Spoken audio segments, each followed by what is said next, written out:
Coach, season comes to an end today at Montana State. Just what are some thoughts after today? I thought, this is a tough place to play, really good opponent, and, we talked a lot this week about,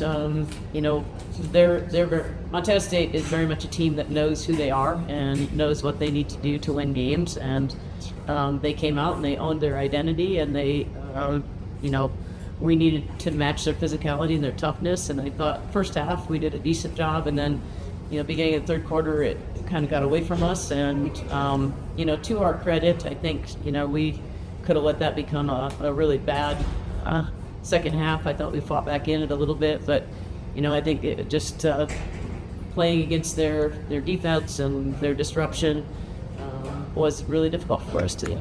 7-point game in the half. Montana State comes out with a 14-0 run to start the third. Just what happened at that start of the third quarter?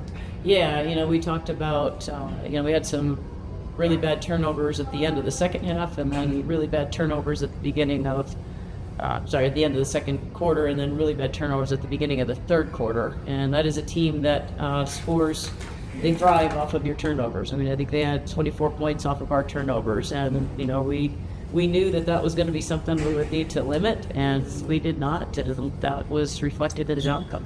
Candy picked up her fourth foul pretty early on in the third quarter. She finishes with 20 points. Just what was she able to do to stay in the game and get that point total? Well, we actually had to take her out. That was part of our problem. She picked up that fourth foul early in the third quarter, and we had to sit her, and that did not help us. She needs to be somebody that's on the floor for us most of the game, but she did come back in and was able to play fairly physically, fairly aggressively, and do a nice job. I thought she did a better job of, getting out transition a little bit in the second half. We got some things off of their turnovers and getting to the rim a little bit.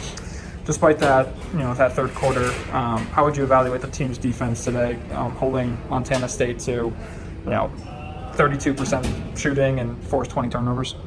Yeah, I think in the first quarter we played really, really well defensively. We just weren't able to capitalize as much as we needed to on some of our defensive stops, or the turnovers, and then it got away from us a little bit. The idea was to try to protect the paint and force them to make some perimeter shots and try to dig in on Turek and then on 33, and we moderately successful on some of that, but our turnovers and our lack of offense really kind of killed us there. 19 wins to finish the year, 19-15. Overall better than years past, most recent years. Just what is your evaluation of how the season went? But yeah, I think, a hallmark of the season was our inconsistency. I thought we played really, really well, and then we would have games where we were a different team. So I think, some of that is I think reflective of our makeup. We had a lot of young players, and it was hard for us to always show up and be the very best version of ourselves out on the floor. But, for the most part, we're very proud of these guys. They worked hard every day. They were good teammates to one another. They represent the university well. They represent themselves well. Even today, when things didn't go our way, we continue to fight to the very end. I think we have tremendous foundation and great potential, and now our biggest challenge now is try to keep our good pieces together.